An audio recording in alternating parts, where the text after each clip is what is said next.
Seigneur, que ta grâce, seule ta grâce. Nous voulons instaurer un état de droit. Et dans un état de droit, il y a une justice indépendante. Ce n'est pas à l'individu Félix Tshisekedi de commencer à faire justice.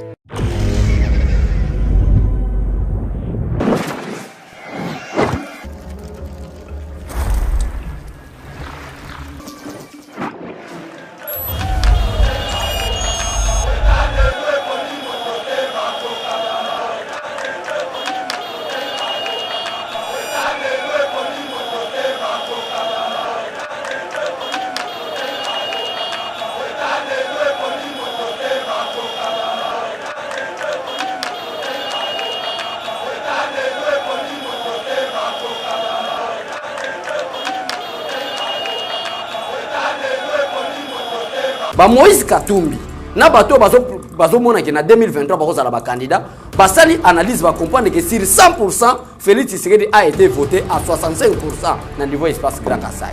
Tout ça ndeni to détruire à partir à Grand Kassai. To pesa message à diabolisation. Awa yo moni Israël Mutombo. Na mikolo ko yo comment on appelle Israël nani ndeko Eliezer azo kendepe Katanga. S'il y a des criminels au Congo, le numéro 1 c'est Joseph Kabila. Le numéro 2 c'est Caleb Mutombo. En air, c'est la sûreté de l'État. Ils ont Tambo Mambate. Criminel dans le domaine de la rébellion. Mais dans le domaine de la discrétion, sans que le peuple yeba, ils ont Caleb Mutombo. L'ANER est au service de l'État congolais, mais c'est Caleb Mutombo. L'ANER est au service du peuple, mais ANER, il y a Caleb Mutombo. Ils ont un service à Joseph Kabila, individu Kabila. Il y a un cortège à Caleb Mutombo, de l'État même, il y a Premier ministre. Lobby tango Caleb azo kende kuna ozonga te. Caleb azonga pa na été. Ko kende le barabozaso lobby bo azonga pete caméra pe le barabozaso. Nazo yebiso Caleb lobby. Donc asala ka na fuite. Nazana fuite te mais par rapport à mabe asali. Yoka siko na kata félicitations Moïse Katumbi ninga zoloba. Albi tozo zela na au premier ministre. Sécurité. Or que ba katakatanga bazaki depuis azaki gouverner kwa aussi saboter. Na ebite quelle sécurité il parle? Jalousie. Mais d'une façon hypocrite. Donc Martin Fayulu ndeko ya kuswanika. Comment on kuswanika en termes d'individualité, on a kuswanika en termes de haine.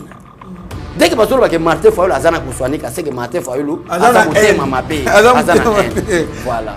Seigneur, que ta grâce, seule ta grâce. Nous voulons instaurer un état de droit.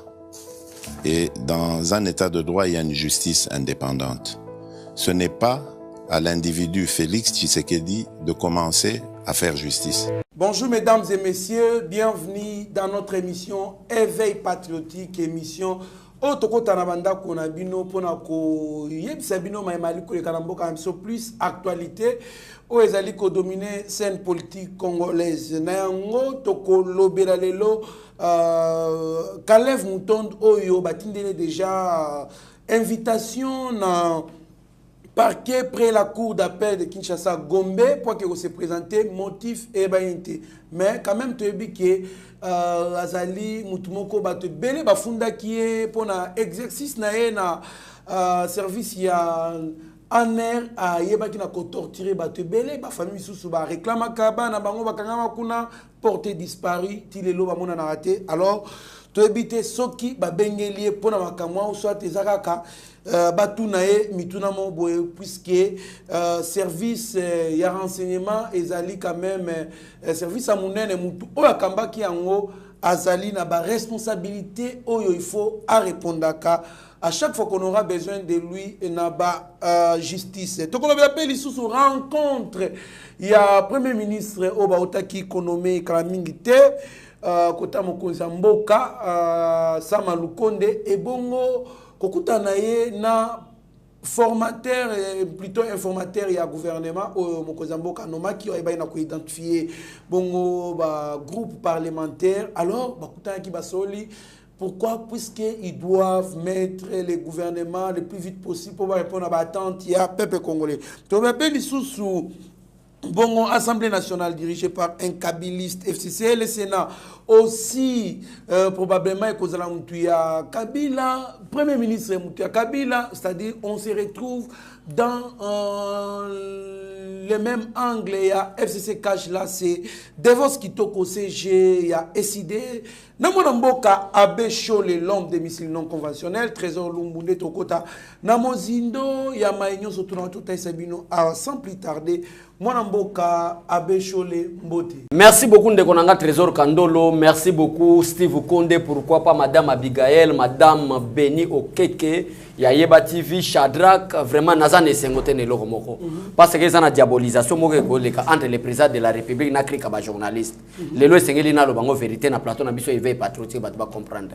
La souffrance est partout en République démocratique du Congo. Souffrance est à niveau Kasaïté. Souffrance est à na Bandundu, souffrance est à na Katanga, partout parce que le régime est Uchikoleka pendant 18 ans, baboma qui peuple congolais nanzala. Félix Tshisekedi a 2 ans. Mais nazana ba regret belé ya Israël Moutombo. A komi na Kasai, ndekonanga zelo mona makambo ezoleka, nazo profiter pena lancer message na bato nyonso baza ba Kasai na présidence de la République o ba bloquer bata IDPS ba kota kuna te pona ko informer président de la République réalité ezoleka. Nani ndekona biso Israël Moutombo azaya bosolo politique azana message moko il faut zala mutu moko politiquement avéré pour comprendre message ni alinga pe Message ni nyona lo. Message ni alinga pe sezanini ozomona tozala na système ba fief o lingo lingate o gango tribalisme o gangate ezala bon nga fief na nga ville de Kikwit parce que je suis de Bandundu, j'ai étudié l'école maternelle et l'école primaire na Bandundu ville na ville à Kikwit eza fief na nga place na yebani ebele Félix Tshisekedi pe o mato kita fief na ye ezali Kasai parce que tata na maman ne sont de Kasai mais ta la diabolisation o Israël Mutombazo ya nango ake si na niveau ya nini ya grand et to baka espace grand Kasai ake ko filmer bato baza ko nyo ko mananzala ba o bazo zanga ta 500 francs ba o bazo zanga ta 1000 francs pour era ko leksango na émission na ye abana ko lobake no pouvoir ya Kasai mais tala président de la République asa incapable ko tonga ta Kasai nyonso wana ba analyse politique ezani na kati ba Moïse Katumbi na bato bazo mona ke na 2023 bako zala ba candidat basali analyse va comprendre que sur 100% Félix Tshisekedi a été voté à 65% na niveau espace Grand Kasai. Tout ça ndeni to détruire à partir à Grand Kasai. To pesa message à diabolisation. Awa yo moni Israël Mutombo. Na mikolo ko yo ko mona pe Israël na ninde ko Eliezer azo kende pe Katanga na grand espace Grand Kasai. O mona kaka ba pareil vidéo ya ko présenter espace ya ko nyokwama. Or que bosolo na politique ya Israël Mutombo bandika na régime Félix Tshisekedi te et bandaka même na régime Kabila mais na régime Kabila atali saki bisote nzala oyo ezoleka na Kasai atali sango kaka na série Félix Tshisekedi po bandeko ya Félix Tshisekedi po mutu na mutaza bandeko na ye même la parole de Dieu est claire que Jésus-Christ de Nazareth parce que Jésus-Christ a Nazareth biso peso tolobi que Félix Tshisekedi est de Mbujimai précisément à Kabeya Kamonga ce n'est pas un problème c'est toujours le Congo alors baningi ba bimisa ba mabe oyo ezosalema na Mbujimai ezosalema na Kananga en bref oyo ezosalema na espace Grand Kasai po batali sake bandeko ya Félix Tshisekedi bayina Félix Tshisekedi alors ya mwana olobake combattant bandeko nanga bola nanga na Mbujimai bandeko nanga bola nanga na Kananga bandeko nanga bozola nanga na espace Grand Kasai muta diaboliser bino te contre ndeko na bino moko. Merci beaucoup, message Eleki, c'est sans commentaire là-dessus, n'aboye pas polémique. Moi, Mboka Abbé Cholé, Kalev Moutonde attendit ce jeudi au parquet près la cour d'appel de Kinshasa Gombe. Kalev Moutonde, Balingi, donc Babanda, Koufine, les passés, ou soit tes animes. Les acharnements politiques, puisqu'il y a qui collaborateur d'État, il y a Joseph Kabila, ancien président de la République, Topé Ezali, compte à rendre, ou soit réellement il a des problèmes qu'il a causés, problèmes de droit qu'il a causés dans Batu. Oyo, Bazali, ko reproché réaction à yo. Ndekonanga, Félix Tshisekedi qui nous a un problème na Kalev Moutombo pour quelles raisons? Aujourd'hui, nous dépassons déjà 2 ans il y a pouvoir Félix Tshisekedi. Parce qu'à côté, il y a janvier, on a déjà au mois de mars. Ce qui est compte à rendre, mais le bandakala. Ah, bandakala. Mais le bandakala. Attends, on peine à beaucoup, c'est bandaki peine bien bien. Et ça problème beaucoup, ça offre bien. Et ça problème que Moutasala qui m'a bé. Vous en avez qu'on a randolo. Kalev Moutombo, s'il y a des criminels au Congo, le numéro 1 c'est Joseph Kabila. Le numéro 2 c'est Kalev Moutombo. En air, c'est la sûreté de l'État. Ils ont tambour mambaté. Tambour mambaté. Tambour mambaté criminel dans le domaine de la rébellion. Mais dans le domaine de la discrétion, sans que le peuple yeba, ils ont Kalev Moutombo. Mouton nyonso Alexis Tambour mambaté qui kokanga parce que criminalité, il y a Alexis Tambour mambaté, ça les mingi mingi. Tant que ça rébellion na RCD. Mais criminalité, on a zolobela Kalev Moutombo et ça les mis pendant bazana pouvoir. Donc pendant 18 ans. Pendant 18 ans. Mon cher Zélan a relaté yo mona makam Kalev Moutonde. Kalev Moutonde, s'il y a des criminels au Congo, Kalev Moutonde est le numéro 2 parce que le numéro 1 c'est Joseph Kabila. Kalev Moutonde en air peut-être pas un rôle en RT. Si aujourd'hui les États-Unis, un pays puissant du monde, service à renseignement. Les Américains, les militaires, la service à renseignement. Mais service à renseignement, ne va détecter place ni ba terroriste baza, place ni rébellieux za, place ni botomboki za, place ni ba préparer ba coup à makasi contre les États-Unis. Le col ba service à renseignement américain baza doté na ba pareil makasi ba détecter ba tindi la police na armée pour ba gendo sécuriser. Nde yango zo sara la force des États-Unis d'Amérique. Mais en air ya Kalev Moutonde et comment qui en air ya kolanda ka batu sima. Et comment qui en air le long na Congo ya contrôler ba téléphone. Vidéo ni neza ba fini. Nani Etienne Tshisekedi ya bengi parce que téléphone Etienne Tshisekedi ezalaki en direct ya direction générale ya en air. Sous l'écoute ya Kalev. Téléphone ya Félix Tshisekedi ezalaki sous l'écoute ya Kalev. Téléphone ya Félix Tshisekedi en tant que président de la République ezalaki sous l'écoute ya Kalev na moment où Delphin Kayimbi azalaki mutu ya renseignement militaire. Osola nande konanga kandolo. Au lieu service à renseignement et protéger le peuple, va détecter la frontière na biso. Binemi baso côté la place nini. Bato mabe na kati mboka na biso baza bisika nini. Mais Kalev aza osala ngote. Kalev aza ko landa bato. Moni azui ba agent en air atindi ba on a siège à IDPS. Na moment to za une opposition. Nana zolo ba mabe afati. Ce ba comprendre le président parlement de Boutel azolo ba mabe afati. Batindi agent moko landa etia ko kita tia zokene. Baba di ko landa o sima tioko koma nanda ko yoka. Oh azala ki awa batomboli bakenai. Mon frère, depuis que Kabila est au pouvoir pendant 18 ans, il dépasse sans compter les morts. N'a pas tant de morts. N'a pas bateau benga bongo ba porter disparu. Tous en a plus de 10 millions et ba porter disparu. N'a kacha il dépasse. Bateau ba kufa te ba kenda ka. Oh babunga kaka. Babunga kaka. OK ke ba yeki ko kanga. Voilà babunga kaka. Wana nazo yebiso au service en erezaki wana. L'ANER est au service de l'État congolais, mais c'est Kalev Moutonde. L'ANER est au service du peuple. Mais ANER ya Kalev Moutonde. Ezaki na service ya Joseph Kabila. Individu Kabila. Yango zako mona cortège ya Kalev Moutonde les gars même ya premier ministre. Place au Kalev azoleka. Mais premier ministre ça c'est qui mais c'est un simple administrateur général de l'Agence nationale des renseignements. Nakatiote ozana ndeko na yo abunga na marche moko boye salemaka na Congo ngonga yango yo kende dénoncer na justice.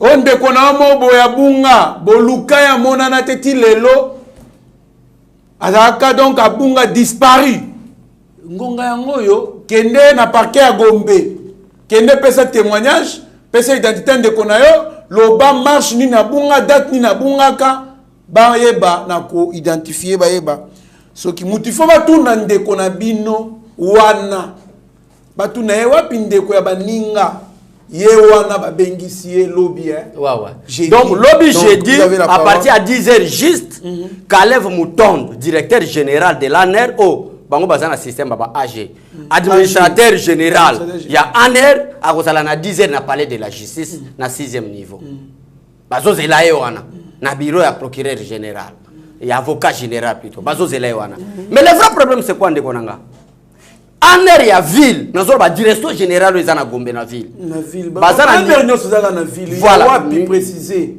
bon na yeba des places wana côté primature côté nani ya place des évolués netwa muke côté ba ozo ba renseignement pour na passeport oh y étage wana ezaki couleur ya munene wana étage wana ya munene wana eza côté à OCC voilà oya munene wana ezamona ezaki na ba barrière bataki na ba militaire za côté ya côté OCC wana parce que biso tokenda tikuna trésor ndolo ngana regretter moment donné ozomona mutu peut-être azofinga yo mais ayebite place biso to wuti na lito ba musu baza opportuniste ndeko nanga camarade parce que na kati alita IDPS tozana batoto benga ba camarade bato bako finga na bango peut-être fils mukoko oui parce que a bebisa parce que na politique so bebisi o bebisi parce que un moment donné mukoko a bebisa mais baza ba grand frère biso tozako landa na sima na IDPS wana zota historique ndenge biso tokota ozoko na ndeko nanga mais le vrai problème c'est quoi ANER na bureau na biso côté OCC wana okomona ke zaki ya niveau soki ba 3 soki ba 5 niveau moko ya suka problème ba 4 niveau ya suka eza salle moko vide mulili ya kosakana te Papa zo moral no malamba ko sio kuna bakangi biro yo moko taka espace munene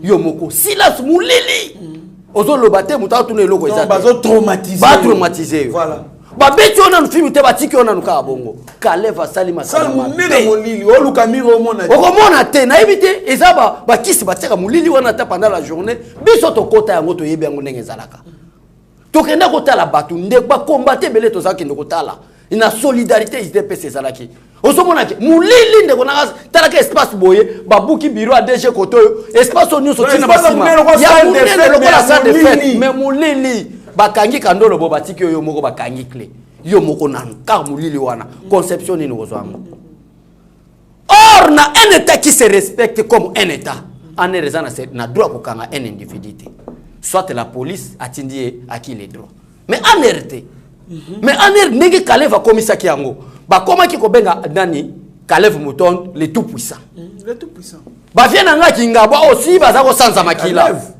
si bazako sanza makila ba Kalev c'est pas n'importe qui dans ce pays nazo biso le tout puissant bazako benga pose problème na yo na éviter faire biso kingabo bazako benga jeko mulumba si bazo sanza makila ezaki ordre donné par Kalev Abiba Chae sonde nazo yebisa yo sans nani kochuba etonga ya nani ya nini oyo bachuba rapona on est 13e to ka passionnité anesthésie sans que bachuba etonga anesthésie mais bachaye na sonda abela pour nani prostate tel niveau voilà tani abi na yoka douleur moko na yoka te na vie na nga nyonso wana ezalaki ba Kalev Mouton imagine donc comment tu vois le baké pona ya sambelaka zamba bomaye voilà ta niveau wana nyoko mandenge nini wana nyonso eza ba Kalev Mouton de pourquoi parce que ba Kalev ba kona ba conception mo ba mona ki mboko lokola bango alors politique Félix Tshisekedi kenda kinango lelo ti ba batindeli Kalev Mouton na ma campagne cette invitation là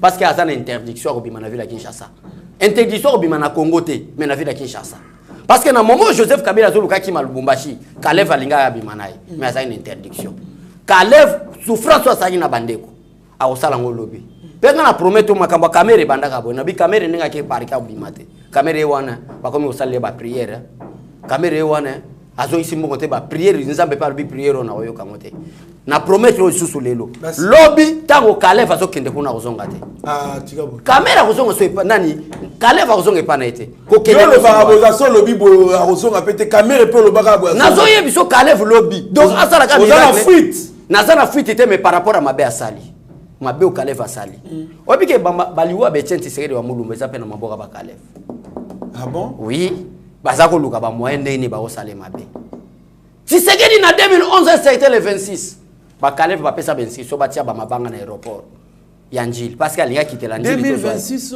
2006 2011 le 26 décembre ba bomaka bato batiraka na population na aéroport na aner oyo wa kufa plus de 200 personnes oui na aner oyo ya Kalev Mouton ezali na bato musu bazako yeba obeta mandoki ba policier bozako mona ou soit ba militaire bozako mona ba tennis civil mais na arme ba agent Kalev Mouton bato basala ba massacre un certain le 26 décembre 2011 bata Kalev jour la souka ya campagne électorale oh il fallait qui caméra qui dans aéroport voilà nani konde te Tshisekedi qui dans aéroport Kabila pe qui dans aéroport kimuta baka mutata mote baba yambaye bakita kuna puisque des autres c'est affrontement ba militants et au salema donc voilà pour na côté ya ba politicien na biso ke nzambe o alobana ba communiquer chaque chose à son temps yango ekokisami il y a un temps que caméra comme mona comme Dieu mais il y aura un temps au Kalev va okende na justice chaque chose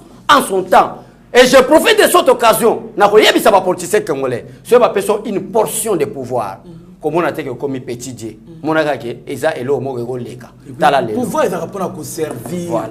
Pouvoir eza lité pour au monde la batu, on vous kabatu. Non, quand vous avez le pouvoir, c'est pour servir.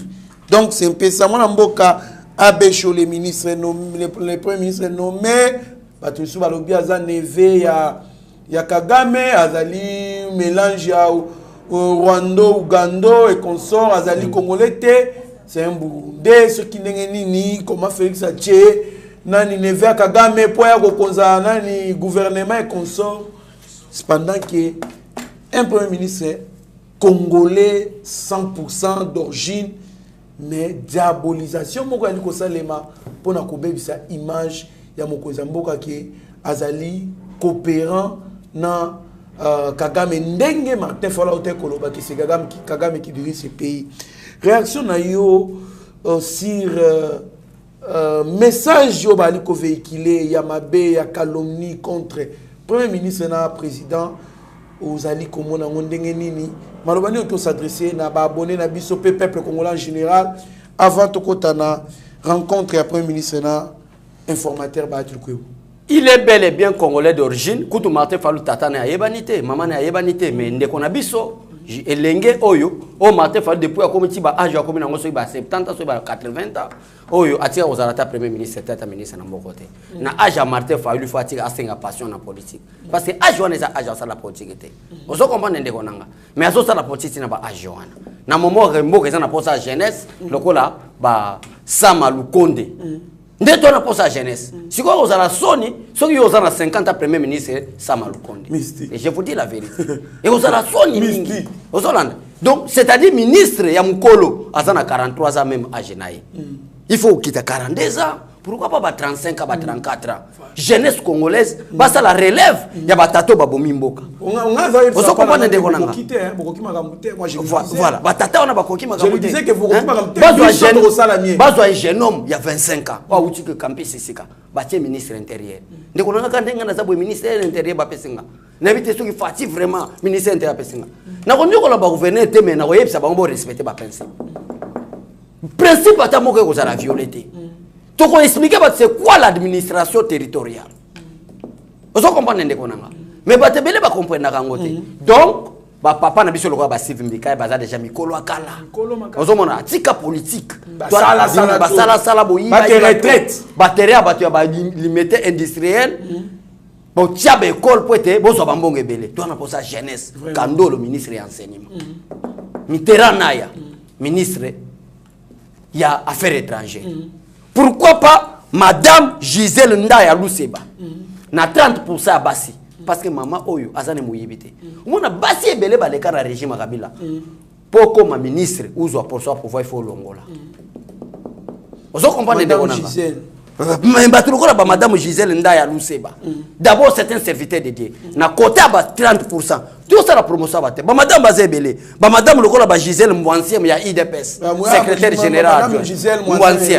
Osomon. Na bien très bien. Compétence moko azana ngo ya kosala ba jeté. Que oya ko dulukela biso batu moko boy lokwa ba Steve Mbikai, batu basa ba Ngoyiga Sanji, ba Lambert Mende. Ba ke de retraite. Batika jeunesse parce que Félix Tshisekedi alinga kanisa jeunesse. Lokola Fatia kanisa jeunesse.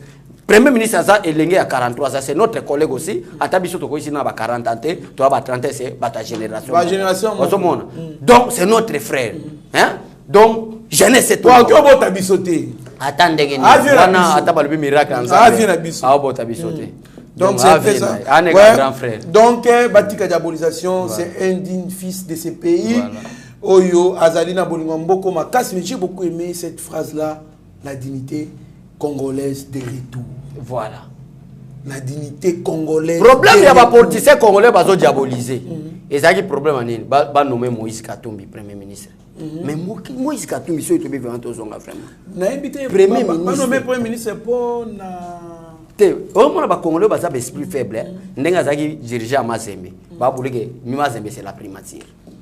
Vous comprenez? Moi, je me peux réciter une équipe à Tabazoui, Pessi, Moutoumoko Boye, ceux qui n'ont pas de moyen, équipe qui a des mais parce que les moyens, le quoi, on a des ceux qui ont vite. Parfois, vite à cause de la Coupe du Monde. À cause de la Coupe du Monde avec club. Vous comprenez? Les moyens, on a des donc, il y a la diabolisation. Les cas qui Moïse Katumbi, PC primature à Boye, ça qui diabolisation. Ok, n'est-ce Moïse a un poste. Talaka era za gouverner batu azakosala est-ce que les lois sala ngoso ombongo akatanga ba minere yende azakoyiba ti yamana fati po akanga bato bazakoyiba ba minere wana il faut azoka mutu azana kacha jekami anome premier ministre po mbongo ajekami ni pamba ayebi neje po mbongo ajekami na pamba ndeko nanga Congo 20 milliards de budget jekami ka jekami ni seulement si ombongo wana zakokota mba pocha bato ba Joseph Kabila ba Moïse Katumbi, il faut qu'on se dise la vérité. Et ça quand on va poche na bango. Yango so mona ba ngaki ba comme ba milliardaire. Bon ba na onyo ko la peuple congolais. Parce que même la parole de Dieu est claire. La main qui donne, c'est la main qui domine. Tala ne ba dominer le peuple congolais mutunyo ça comme Moïse Katumbi. Mais Maria a une félicitation naïe. Parce que Moïse Katumbi a une félicitation. Yoga si on a quatre félicitations Moïse Katumbi ninga zoloba. Albi tozo zelana au premier ministre. Sécurité. Or que ba katakatanga bazaki depuis azaki gouverneur quoi aussi sangote. Na éviter quelle sécurité il parle. Jalousie. Mais n'a d'une façon hypocrite. Merci beaucoup, mon Mboka Bécho, les rencontres à Premier ministre. Bon, on a informateur, d'ici là, le gouvernement, il faut ça, parce que le gouvernement est la constitué sur base, il y a donné ou ce rapport, il y a le Kwebo.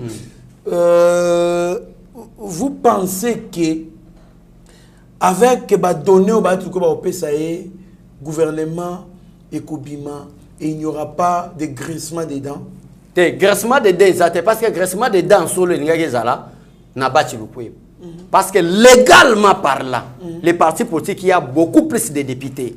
Conformément à l'article 78 de la Constitution qui dispose que le gouvernement sort de la majorité parlementaire. Donc, conformément à cette disposition, et c'est là qui bat à la Première ministre. Parce que légalement parlant, parti politique ou regroupement politique, ils ont des députés, ils ont numéro 1. Mais graissement de dents, à comprendre, les politiques sont les politiciens. Donc, récemment, des dents que vous avez été, calme. Nous avons rencontré. Quand vous avez une déclaration, vous avez notre soutien, monsieur le Premier ministre.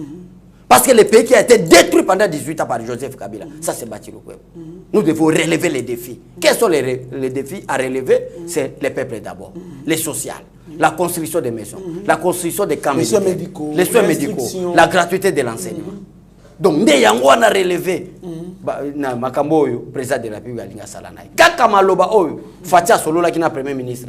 Tant bakutane est à nommer kaka maloba baké Solola. Dans la collaboration. Donc, on espère que la session ordinaire et l'Assemblée nationale on peut investir le gouvernement. Mais là, le délai légal est de 30 jours pour un premier ministre nommé. Ça c'est le délai légal, 30 jours. Mais on a ébibe que le gouvernement zobima après une semaine ou 2 semaines parce que tout le travail était déjà fait par l'informateur Bachilou. Merci beaucoup, Mme Mboka Bécholé. Voilà. Excusez-moi, l'Assemblée nationale dirigée par Kabila, dirigée par un kabiliste FCC, le Sénat laissera probablement aussi Samalou Konde, ancien kabiliste, et on se retrouve dans la configuration ancienne du pouvoir FCC Cash, Devos Kitoko CG, de décider, il ne donne aucune chance à l'Union sacrée pour naïe. L'FCC Cash continue toujours. Réaction. Devos Kitoko Hollanda était Azana Kouswanika. Azana Kouswanika. Ah, Azana Kouswanika, c'est-à-dire Azana N. N. Donc, ce que vous micro, biso na yeba tivito na momoko. Ah, ndeko nanga gilima sanangai. Ndeko vraiment nazo biso to gérer mboka oyo. Atika ndeko Kouswanika. Donc, Devos Kitoko, il faut atika Kouswanika. Oh, en d'autres termes, Kouswanika veut dire la haine. La jalousie.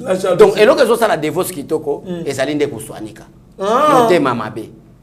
À quoi sa chance na fatité. Vraiment. Donc, il faut que dévoce qui toko, oh, bah, le baka, bah, ça va déclaration, bah, le week-end, toko, on dit que Fatia, c'est président de la République, ce qui, général, colonel, Edi Kapen Abimi.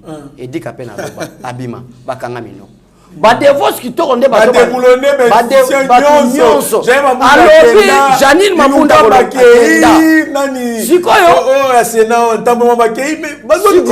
nomination à Premier ministre. Ngaï Nazala cause la Martin Fayol, c'est Kagame qui a nommé le Premier ministre. Parce que c'est Kagame qui dirige ce pays. Mais Martin Fayol batté. Ça, c'est la bassesse politique. Manque de la sagesse et de l'intelligence. Kouswanika. Donc, Martin Fayol Ndeko, il y a Kouswanika. Comme on a Kouswanika en termes d'individualité, on a Kouswanika en termes de haine. Dès que Martin Fayol a Kouswanika, c'est que Martin Fayol a voilà. Ah, vraiment, en tout cas, Congolais, c'est le quoi? Pasteur Gili. Ah, Pasteur Gili. On a beau rabattre Pasteur Gili. Ah, Pasteur Gili. Si vous allez te pécher un mot, tu es belé, na, mon amour, béché. Nenga na bête abamisi de conventionnel. Pasteur Gili peut abimisi que Kouswanika et comme le cola, moté mamabe. Donc, le nom moté mamabe na ville qui. Na Congo. Na Congo. Babe Kouswanika. Devos Kitoko azali na kuswanika elingi kolobaki aza na motema mabe contre Fati.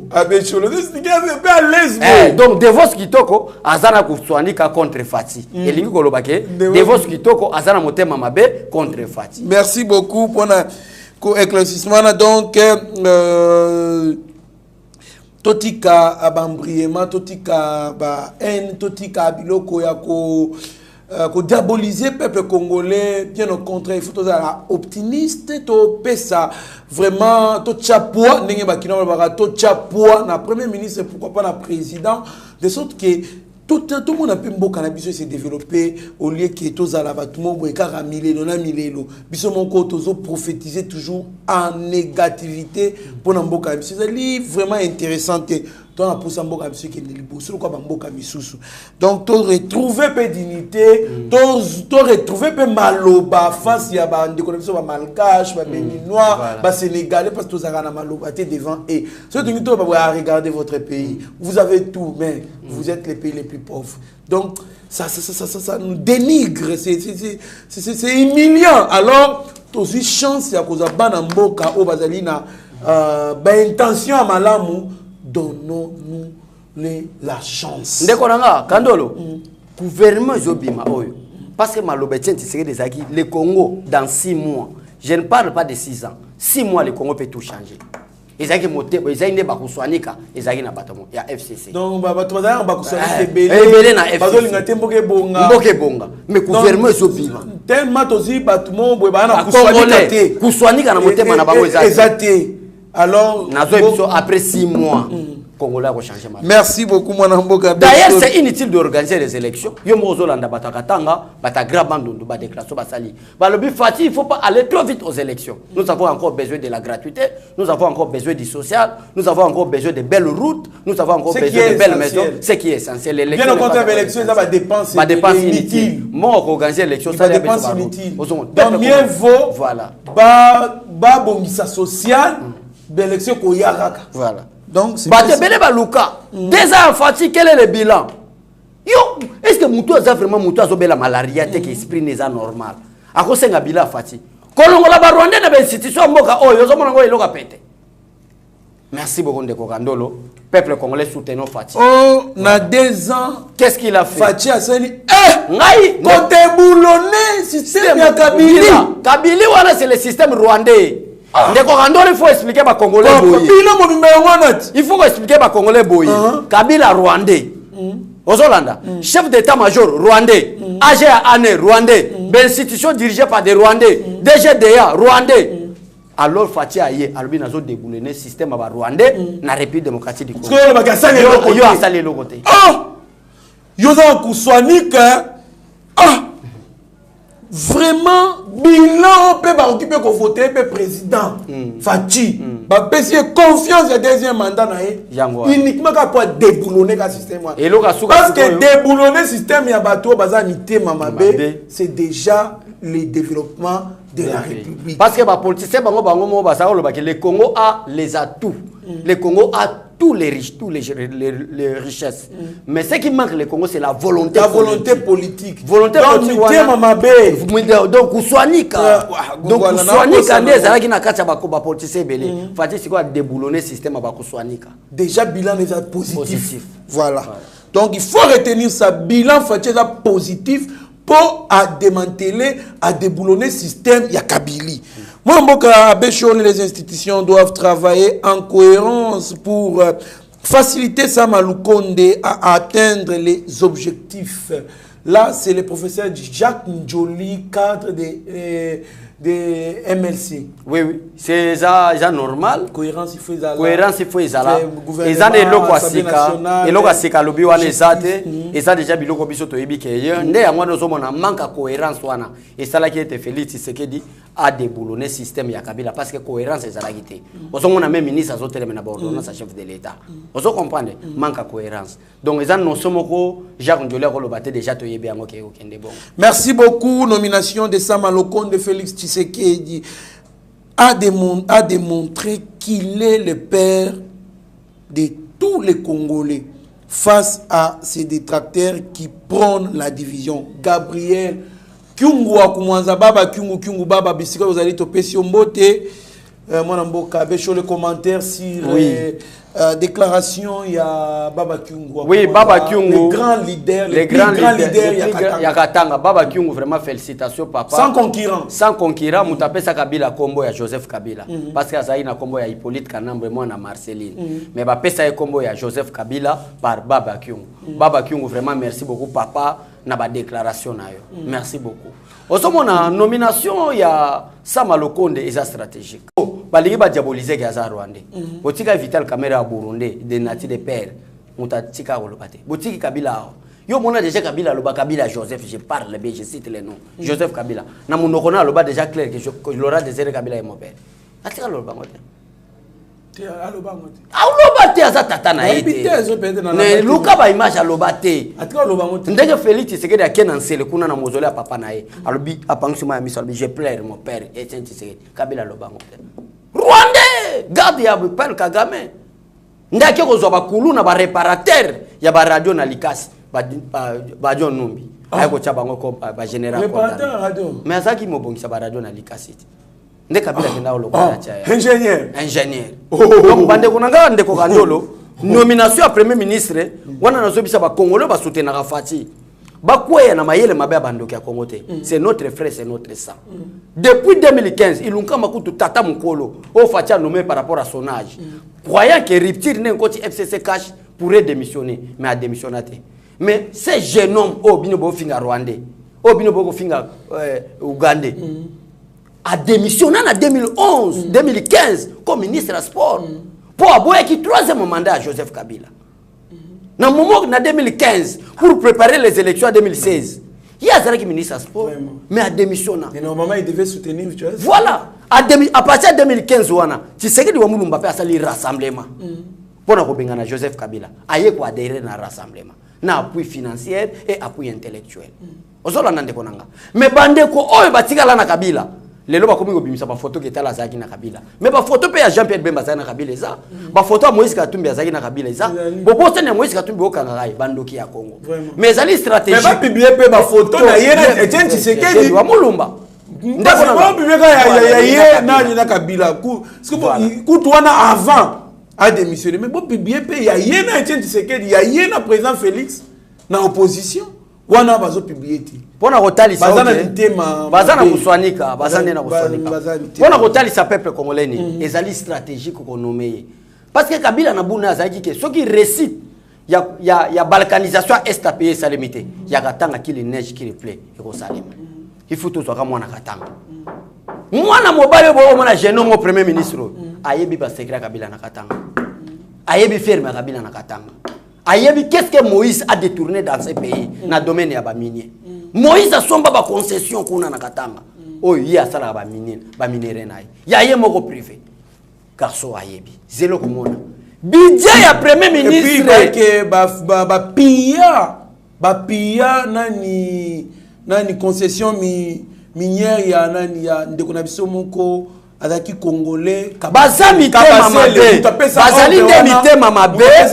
les vrais problèmes c'est quoi les vrais problèmes en 2012 les vrais problèmes est que le peuple congolais sengeli aye baboyi to tika ndeko swanika na mitema na biso to soutenir ben institution amboka Félix Tshisekedi tata motema mabe Félix Tshisekedi tata na mama bayebani tout ça na posa ba français te ndeko nanga est-ce que yo yebi que na domaine ya français en parlant les français mais dans le baga français bien mais le kuta makasi biso to lingi de français là on a biso te voilà Chine les a reconstruit pour le baga français Chine les a reconstruit pour le baga kikian molang na bango ngo papa na bandeli yango kizengi zoba bololé à France asengaka lipa na français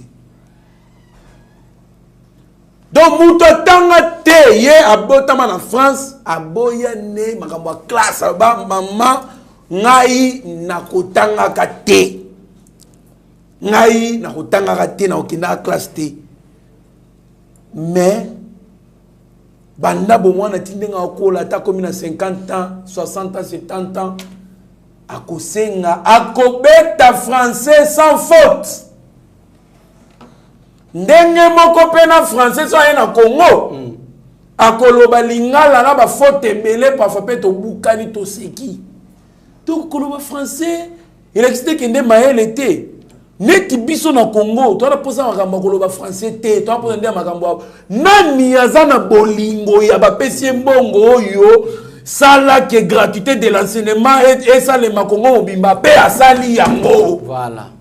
Aïe ba français te et tali biso te biso nde bana batanga kelasi ofele sans que aïba puisque pour les mimi kokumisa mutu qui ayebi français ayebi koloba français atanga pendant que mbongo gratuité détourner yango si mi yibi oza mi yibi bino mi yibi toko 6 millions de posa biso to ke la bitina suka na ba français na binona. Merci Ndeko. Moi mboka bechole to comme presque na suka émission na biso to ali ko dénoncer couvre-feu moi na mboka bechole baloba ko za baloba ki soki bakangi mutu à partir de 21h ba akolala na ba siat ba sous-siat alali na banani ba siège ya ba policier ba agent de l'ordre na tongo ba libéré à Kiyiwapi à Kenandakunaï. Mais nous sommes informés, j'ai une personne, un ami qui a été arrêté au-delà de 21h à Koutiba tout ba bloqué pendant 3 jours. Pour la ligne bakanga ba pour na couvre-feu. Mais ça qui m'a voté. Bon, zo mona na kan kokolo yango tozali ko interpeller général ya kan kokolo azali ko tala makambu wana makambu ya kokanga batu kuna et consort. Il y a des gens qui ont fait 3 jours 2 jours kuna c'est pendant que normalement il faut libérer bango na tongo. Ce que nous dénonçons. Bon, chef de l'État le va libérer Batoa. Batika escroquerie, Batika wana bazo créer insécurité na kati insécurité. Voilà. Et ça il a moko ya mabe Batika yango to na posa mboka na biso kende liboso. Merci beaucoup Mokozambo to ali ko dénoncer le kwana, il y a des gens qui se font de l'argent pour na couvre-feu au décrétaki. Il y a des gens qui se font de l'argent. Moi-même personnellement na Tchangu, j'ai vu hier, avant hier, après hier batie barrière mais mutuka poeleka epesa mbongo. Non, ce n'est pas ça. Au pesi mbongo 500 francs leki, au pesi 10 000 francs leki. Ce n'est pas ça. Donc toi na posa bo kangi mutu na tongo bo libérer azongi. Moi na mboka bechole, to ko presque na suka émission na biso. Merci na Boubesh Bouyamba na États-Unis, Blessing Bouyamba, merci Stéphane Kanko moi je la première présidence Chito Mchachino. Merci Bozali Belé moi mboka bechole ta la caméra. Il y a Steve Konde HD na Mike Tsaka bon PC la malobano ya suka. Merci beaucoup Trésor Kandolo, merci bandeko nyonso bazolanda biso partout ezaki façon otali sabino ke likambo ezana tanango. Nana kwa ki kondima ke batlo kwa ba Kalev ba ke na justice. Pendenga ke bongo kene nyonso ngwana kotanga komba kabila komba numbi. Tomona la prochaine, que Dieu vous bénisse. Merci beaucoup Abbé Cholé, l'homme des missiles non conventionnels. Toi li ko informé que Zalina JRG et IR Salon ezali ko luka ba coiffeur ya bien makasi ba coiffeur na ba coiffeuse o ba yebi musala makasi vraiment ba li ko recruter donc o ayebi ko sa manicure pédicure soin de visage contacter Trésor Kandolo wana na Kinshasa Trésor Kandolo oko soit suite na yo. Merci beaucoup à Pasteur Guy MT Fir, en tout cas, Bozala qui est belé Olanda qui est TV, merci. Naki Mwimba Eba TV, Abigail Kilungu, Mitiranaya, Pasteur Guili, merci beaucoup. Benjamin Monasouka Biskozali, bonne guérison, merci. À Eric Moubiala, donc DG Chadrak Loholo, Bozala branché, na Eba TV, Bozala décidé, mieux vaut être, maître de silence que plutôt esclave de ses propres mots. Merci. Seigneur, que ta grâce, seule ta grâce. Nous voulons instaurer un état de droit. Et dans un état de droit, il y a une justice indépendante. Ce n'est pas à l'individu Félix Tshisekedi de commencer à faire justice.